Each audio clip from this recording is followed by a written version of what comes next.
Tudo começa com Deus. Qual é o nosso propósito ao ler a Bíblia? Nós podemos olhar para a Bíblia como um livro de regras. E de facto, nós vemos aqui algumas regras, comportamentos. A palavra de Deus vai influenciar a nossa forma de pensar, vai influenciar a nossa forma de falar e vai influenciar a nossa forma de agir. E se nós focarmos apenas num livro de regras, nós corremos o risco de nos tornar legalistas. Tipo os fariseus, a apontar o dedo aos outros, a pôr pesos aos outros, que eles próprios, diz Jesus, não suportavam. Mas nós também podemos ler a Bíblia com outros óculos, como um manual de respostas teológicas. Faz parte do propósito de Deus influenciar a nossa forma como nós pensamos em relação a essas questões.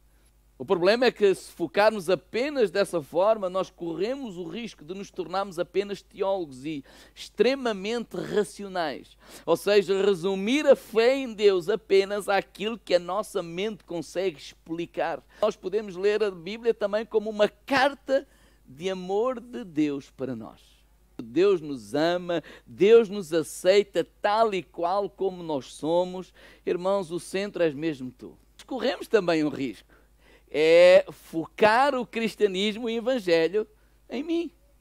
Eu sou o centro das atenções. A Bíblia conta uma história do amor de Deus por toda a humanidade.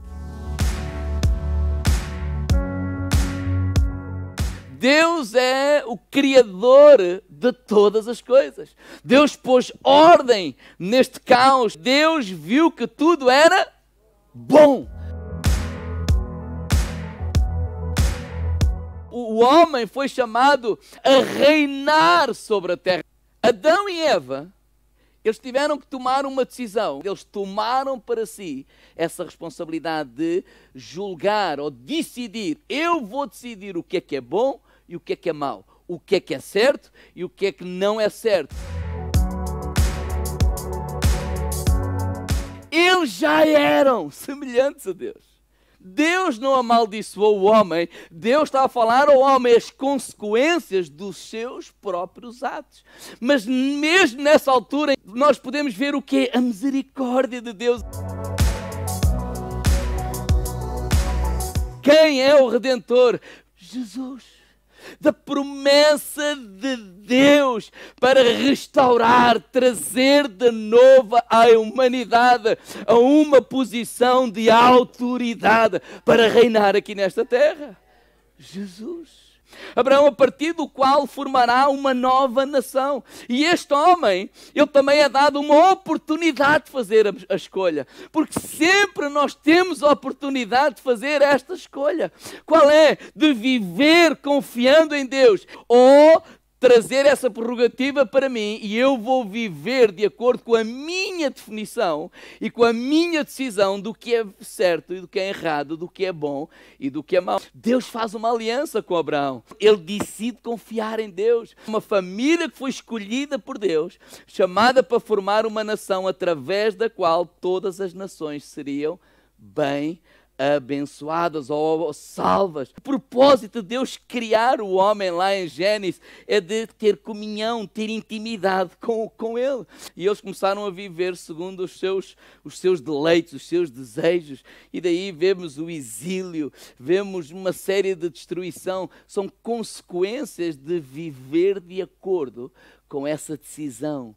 Há uma promessa de Deus a que Ele iria trazer um novo líder a Israel, que irá cobrir as falhas do seu povo e que irá transformar o coração e as mentes das pessoas para que eles possam fazer a escolha certa.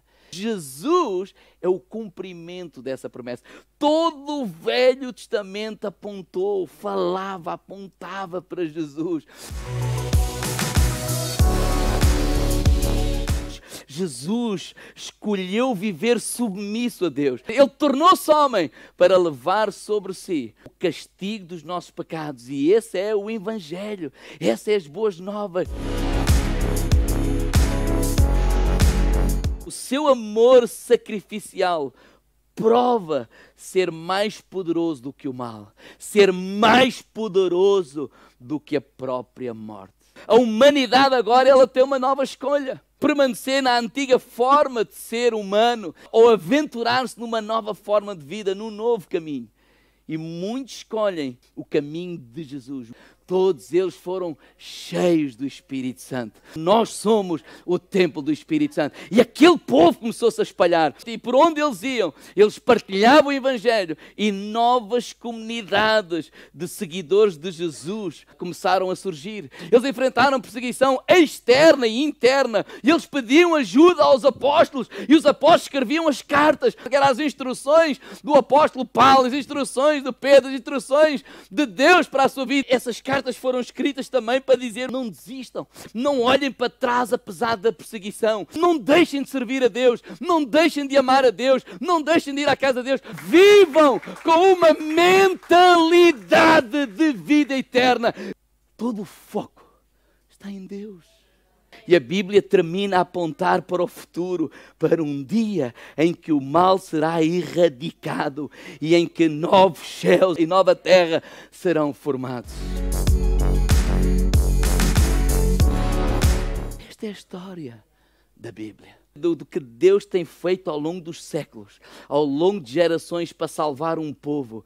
E Deus convida esse povo a fazer uma aliança, a ter um relacionamento com Ele, para que vão a todas as nações espalhar as boas novas de que há uma outra forma de ser humano, por causa do amor, da misericórdia, da justiça de Deus, que enviou Jesus, o seu Filho unigênito, para que todo aquele que nele crê seja salvo. A Bíblia convida-nos a ter uma relação pessoal com Deus. Deus relaciona-se conosco pelo amor, não pela obrigação.